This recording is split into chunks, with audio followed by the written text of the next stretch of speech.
Alright, where were we? Maybe about here? That's good enough. Anyways, hey guys, Iron Upcake here, and today we're going to be continuing the Penumbra Overture walkthrough series. In the previous video, we learned about the events that led Philip to this location. We made our way into this underground facility and finished things off by clearing out this office. Now we're going to be continuing through the mines to the storage area, so let's get to it. But unfortunately, before we get too comfortable, the game has something in store for us. When we walk around this corner, the game is going to present us with our first enemy, a sort of infected, zombified dog thing. Now, in the previous video, the game taught us how to use stealth so we can hide from and avoid these dogs. And we also got beef jerky, which we can use to lure the dogs, and in some cases we can even dispatch the dogs using environmental hazards. But the game made a mistake. It gave us tools, and these tools can not just bunk objects, but also dogs. In fact, every single dog in the game can be safely and consistently dispatched without taking any damage. Every other enemy also has its own strategies, but we'll get to those when we get there. So how does this strategy work? Well, the basic idea is you can hit the dogs with hammers and other tools that we get. You will deal damage, and sometimes you will stun the dog, and it will kind of get knocked out. It'll look like you killed it, but not yet. Now, when that happens, the dog will get back up and it will run away. When it runs away, a few things can happen. First, in very rare cases with this dog in particular, it can just despawn. I don't know why, but in some cases it will despawn and you'll just hear growling around the mine, but there's no dog anymore. If that happens, fantastic, but don't plan on it, it's quite rare.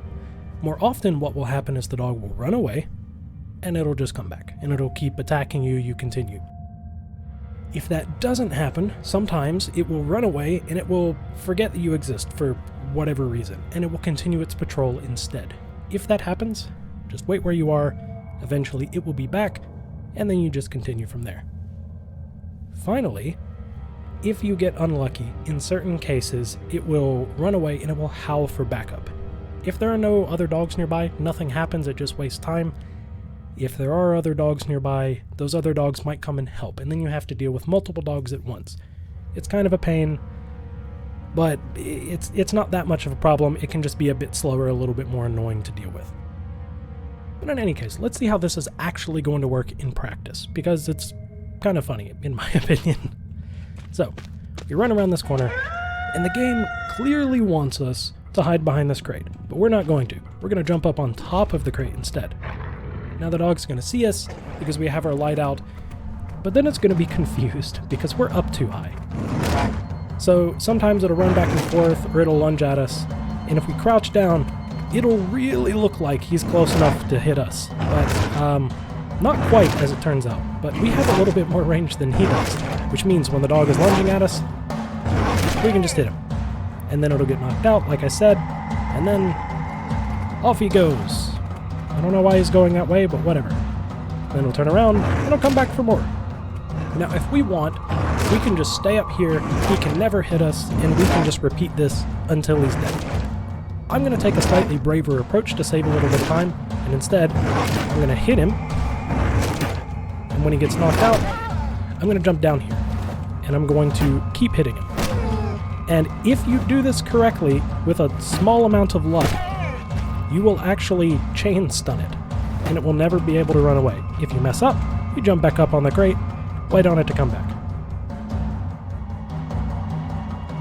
And you swing again, and then just repeat. Well, or in this case, I've already dealt enough damage, and he is down for the count. I'm sure he was a good boy before, but not so much now. Oh well.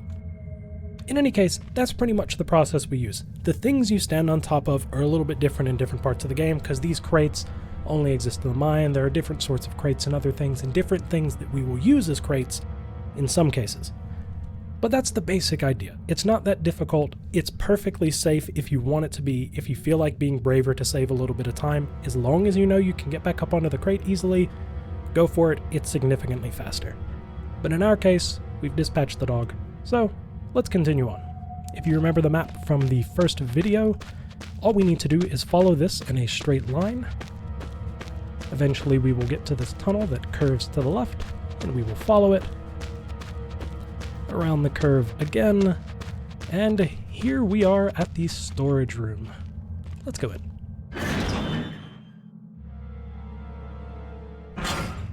Once inside, you'll see there's not really a whole lot going on in here. There's a few shelves, a few doors.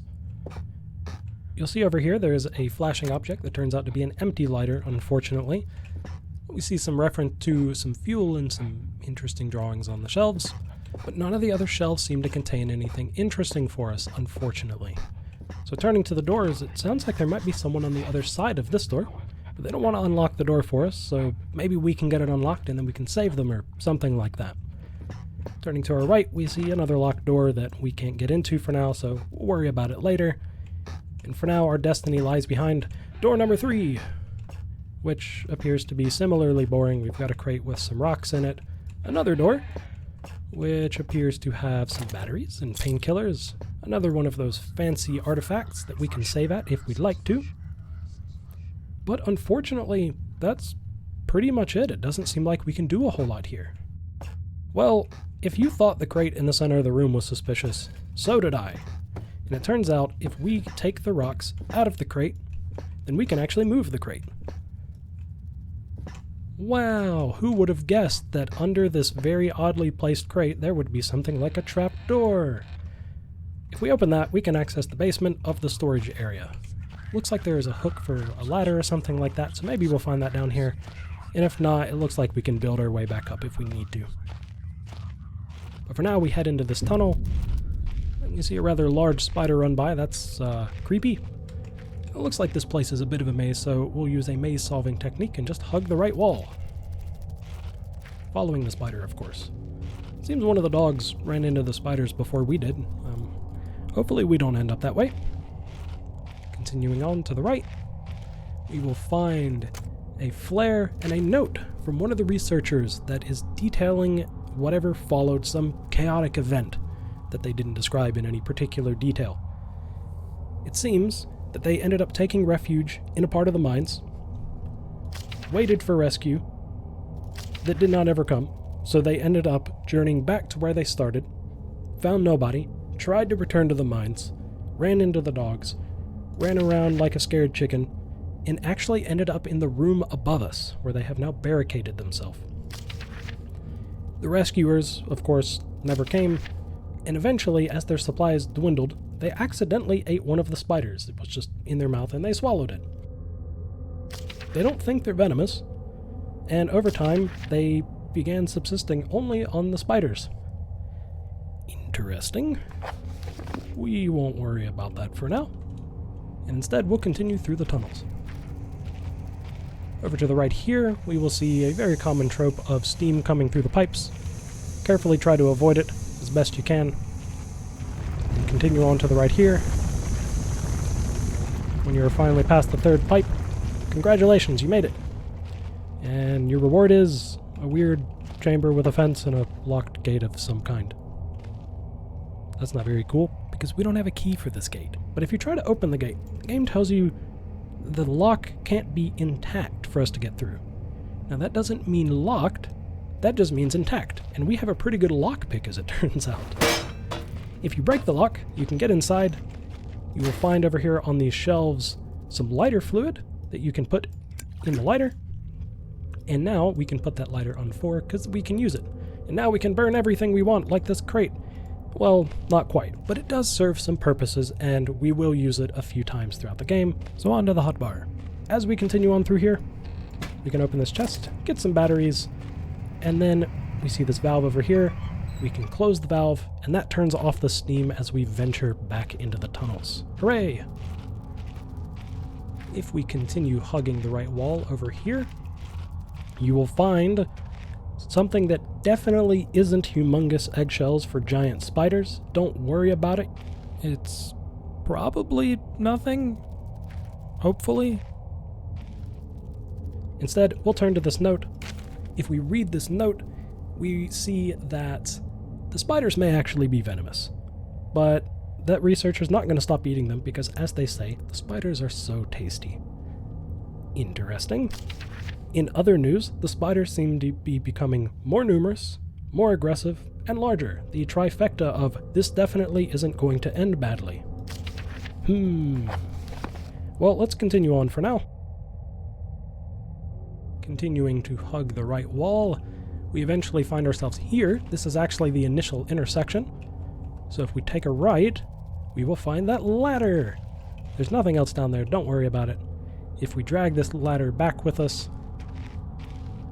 we will trigger a small cutscene.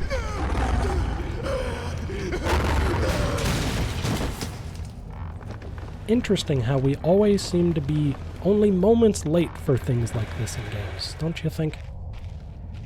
Well, it sounds like that person's probably not still there, but we still need to get out.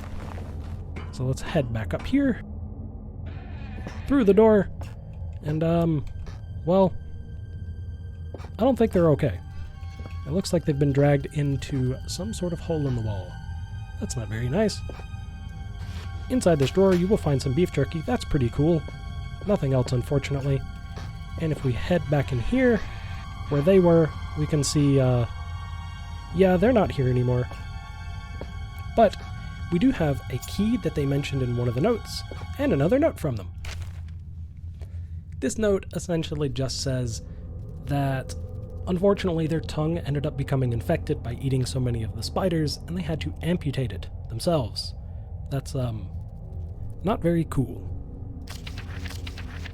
And lastly, they did eventually try to return to where they came from again, but it sounds like there was some sort of cave-in that prevented them from returning to that area, and that sounds like something we're gonna have to deal with.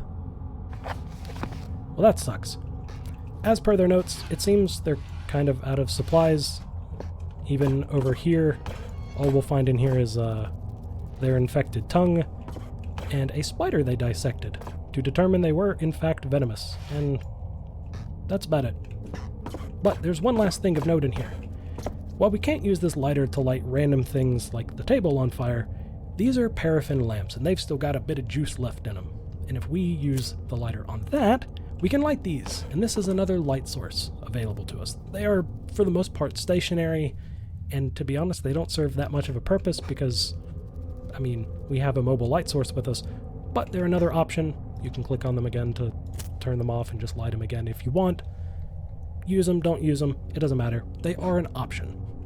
But in any case, it looks like that's all that was in store for us in the storage room, so let's head back into the mines. Once we're back in the mines, we're actually going to go to the only place we haven't been yet. And if you remember the map from the previous video, that area is over here to the right. There is a passageway that leads us first and foremost to a map where we can now see where we are, right where that red circle is. And we're right next to this door, which is locked. But as mentioned in that researcher's notes, he actually had the key to that. And we have the key right here. So we can actually unlock the door. But a word of caution, when we head inside, there's another dog that we're going to have to deal with. So we're going to go over here, jump on this crate to our left, and we will wait patiently for the dog to eventually find us so we can bonk it.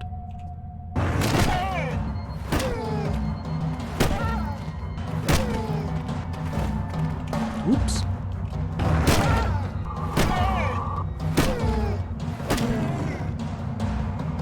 And he's down for the count and kind of stuck in the ground.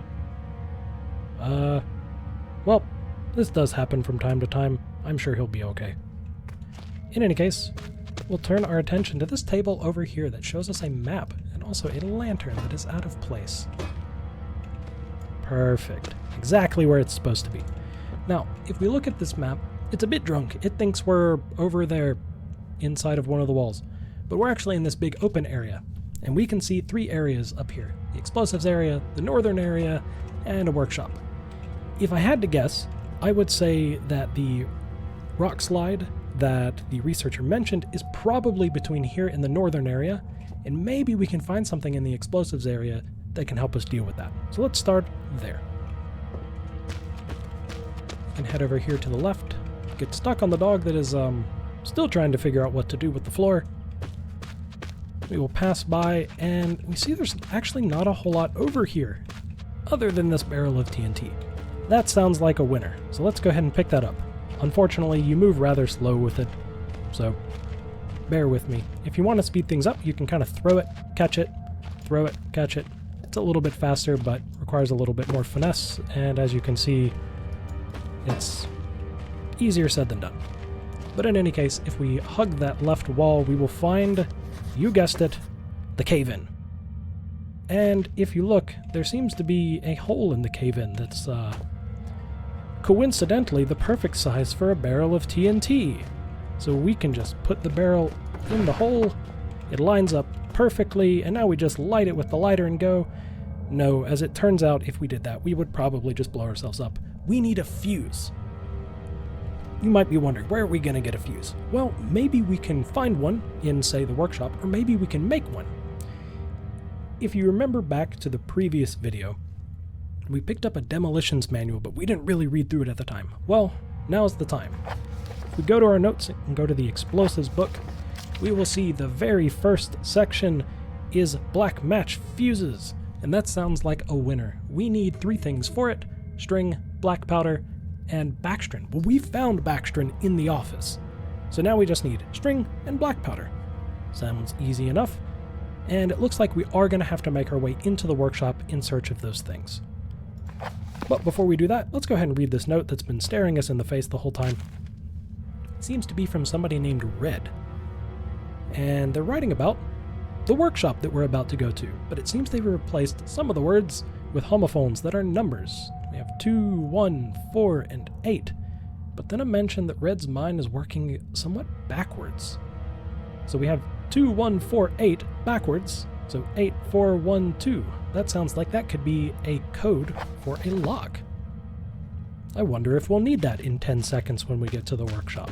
Only one way to find out. If we make our way back to the main room and take a left, we can follow this until we get to the workshop. And you guessed it, there's the door to the workshop, and there's the lock. If we put in 8, 4, 1, 2, you'll hear a satisfying beep, and we can now make our way into the workshop. It seems like the workshop is actually going to be pretty promising for us. There's a lot going on here. Over here on the right, we're going to see another one of these fancy artifacts that we can use to save if we'd like to. On the shelf below, we will see another flare. Over here on the left, we're going to see a weird looking box, and while trying to grab the lid to move it and see what's inside, you'll actually take something from the box. And if you check your inventory, it looks like it's cotton string. So it looks like we are going to be making the fuse rather than just finding one. So now all we need is some black powder, so we'll keep looking. If we continue forward, we're going to hear some rocks fall over here on the left, and if we move one of them out of the way, we're going to see something underneath. Turns out it's a pickaxe. Now don't worry, this didn't just become a Minecraft clone. The pickaxe is actually another tool that we have available to us, much like the hammer. The main differences are the pickaxe has a little bit more range, it deals more damage to dogs, and it also has a higher chance to stun, and it's a little bit slower. In addition to that, the pickaxe can break a couple of things that the hammer can't break, which will be very important rather soon, in fact. But for the moment, let's just continue. Now, we're going to continue through that door, but to save us a small amount of time, grab this box and take it with you. And instead of grabbing the doors and opening them like a normal person, we're just going to push them open with the box. Now, on your left, you're going to see a boarded up area. We're going to ignore that for the moment, and instead, we're going to come over here to the right, where we can see an electric fence. Now I'm sure you can see where I'm going with this box. We need to get over the electric fence without touching it, and the way we're going to do that is piling up some boxes. So first things first, we're going to drop this box and try to get it to stand up like that, and then we're going to go find some more of them. If we continue on down this hallway, we are quickly going to run into another box. We will go over here. We will try to set this up on top of the other box, which is a little bit tricky, but trust me, you'll figure it out. It's not too hard, requires a little bit of finesse, but you'll get it. Once you've got that set up, we need to go find one more to make this easy. So we will continue over here. There are some boards that you can use as an alternative to the boxes. I just prefer the boxes. Underneath here, you'll find a flare and the third of our boxes. So if we take this with us, we can go over here, see that the boarded up area was just the other end of that little hallway thing. We're going to grab the box, we're going to set it up next to the other two, and then you hop on the first box, hop on the second one, and then hop over the fence to avoid touching it. Pretty easy. And as luck would have it, the battery's right here on the other side of the doorway, so we're going to take that and get rid of it. Once that's out of the way, you can actually just hop on the fence and jump over it, even though it definitely still looks like this might be barbed wire or something of the sort. In any case, we'll continue on down this hallway to a door marked explosives that, unfortunately, is locked. And there's nowhere else we can get a key at this point. This is the only place we haven't explored, so there needs to be a way through this door. Now you might be thinking, we'll just use our trusty lockpick again. Well, we have a better one now, and the hammer can't get through this door, but the pickaxe can. So if we hit it a few times, it'll fall right down. Lucky us. Inside, there's not a whole lot in here, but there are a few important things. We've got some painkillers over here on the right. In this crate, what looks like is a flare, it's actually dynamite.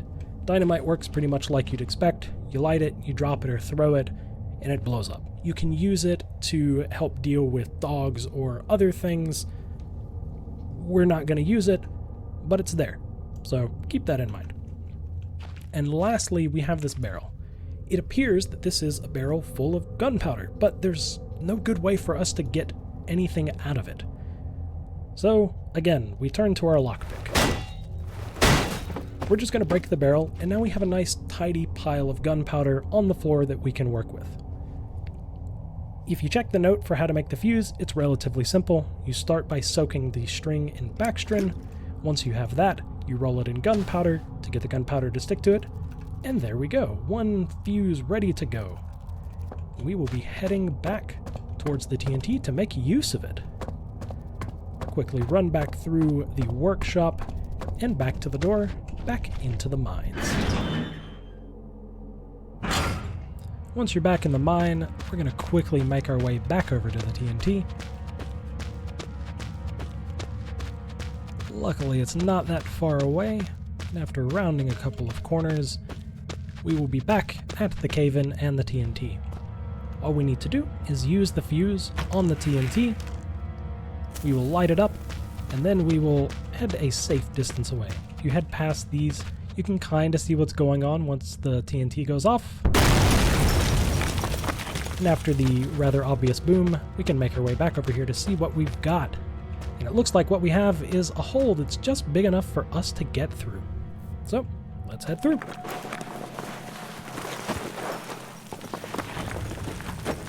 On the other side, we're going to find ourselves in a very different looking place. This entrance area still looks kind of like the mine, but it very quickly turns into something else. We've got a whole new area to explore. Who knows what sort of crazy wonders await us down here? I guess you'll just have to find out in the next video. Thank you so much for watching this video. If you enjoyed it, be sure to like and comment down below to let me know, and subscribe if you want to see more. If you're looking for anything else to watch right now, you can check out the next video in the series, or you can watch my most recent upload. See you next time.